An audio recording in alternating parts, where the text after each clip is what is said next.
Now, welcome. Today I want to show you one of my favorite spots to take a sunset in Seoul, and it's actually really easy to get to. If you watch to the end of the video, after the time lapse, I'm going to give you like all the directions on how to get here.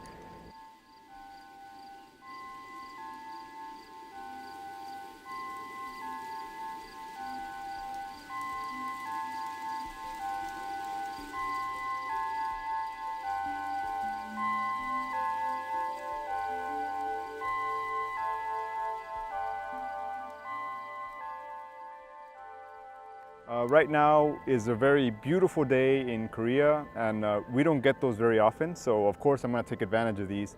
So I felt like taking a landscape, and we're here like at the edge of the Hangang River, and I'm going to take a picture of Yeouido, and Yeouido is like one of the more ritzy business districts in Seoul. It's actually like an island, and it looks really beautiful at sunset, so I wanted to show you guys what I'm doing here. So yeah, actually it's been a long time since I've been here, and I've made a video about this before on my previous channel. I'm gonna put a link up there if you guys wanna see the old video, but it's been a long time, and actually I didn't know, but they removed a lot of what used to be here. So it used to be like concrete, now it's like all muddy and stuff, and they built like a little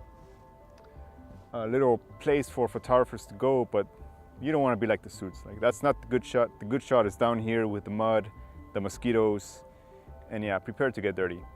But anyways, I hope you guys are enjoying this video. I know it's not like my street cyberpunk stuff, but I don't just do that, you know. I also do a lot of time lapse. That's how I make most of my money. And I have a lot of videos coming up. I just wanted to release this one and show you guys, because I know many photographers come to Seoul and they ask me, where do you get a nice sunrise? Where do you get a nice sunset? And this is like one of the easiest sunset pictures to get. You don't have to go that far out of the city, but you're not gonna get the overall view of the city like as you would in the mountains. So let me show you my setup.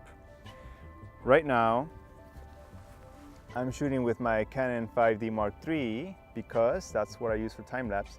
And I'm using a very specialized filter. You guys saw it in my previous video. It's a reverse gradient ND filter. And this one is a much smaller one because it is a smaller lens, of course. You don't want to shoot too wide for this one. I mean, you could if you want. I like shooting wide, but today I want to focus on the buildings. And it's typhoon season here in Korea. That means we're going to get beautiful, clear skies and awesome, amazing sunsets. So yeah, that's all I want to tell you guys today. I know you're going to ask me about my settings.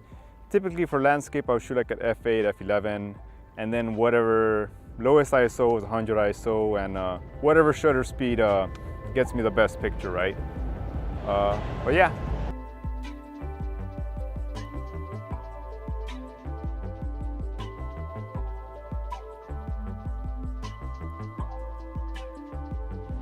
This is a very specialized filter. I can tell you right now, you don't need it. I use it because I'm professional and that's how I make my time lapses, but you can get just fine without it. But anyways, my settings, I'm shooting at f8 or f11. I kind of jump around between the two depending how far my subject is. Shutter speed, I don't know, whatever the exposure gives me. And usually the ISO is at 100. You want to keep it as low as it gets, right? So yeah, please don't worry about buying this filter. It's really expensive and you'll probably never use it. It's specialized only for sunrises and sunsets. It's a reverse ND filter. You can get by with a gradient ND filter just fine, or even without it.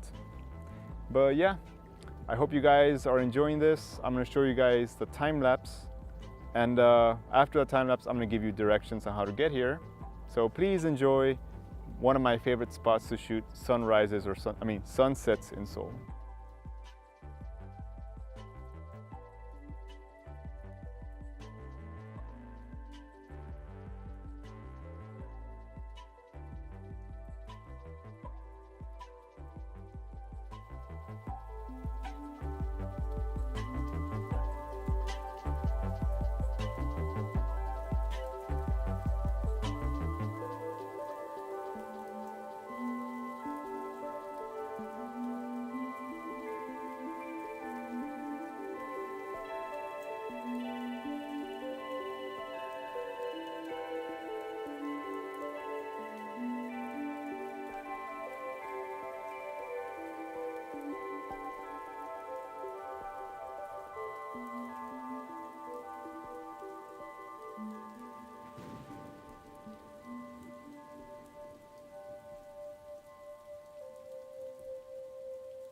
to this spot, come out of Yongsan Station, walk towards the direction of the Dragon Hill Spa.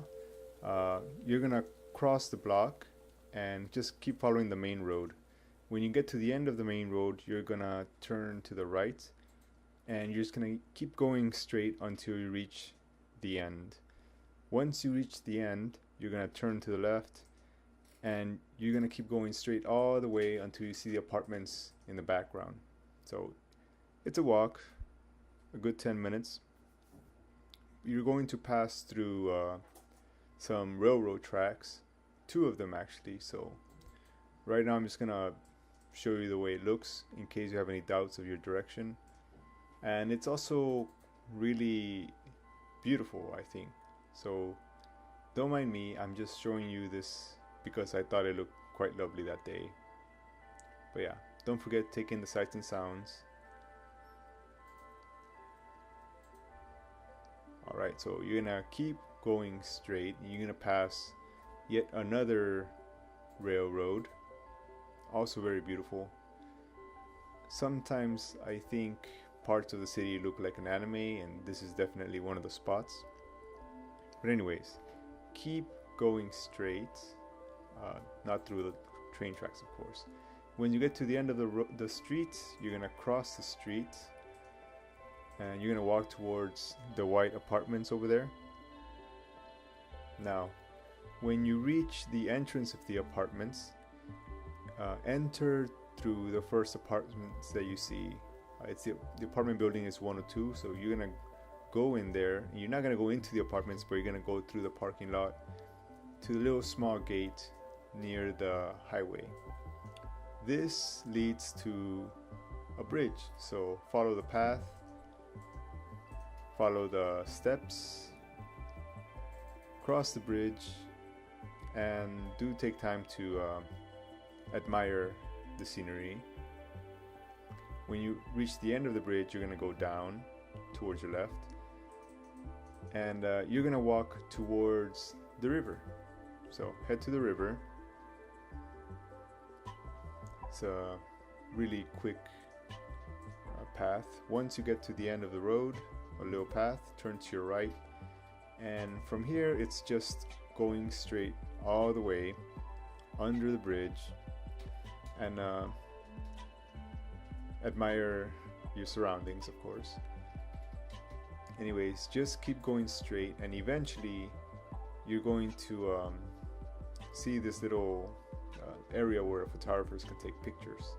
Now you can go with the photographers, or as I would suggest, go down into the grassy area and take it off from the edge. So that's all, and I hope you guys enjoyed this. Please be sure to subscribe if you haven't, and I'll see you.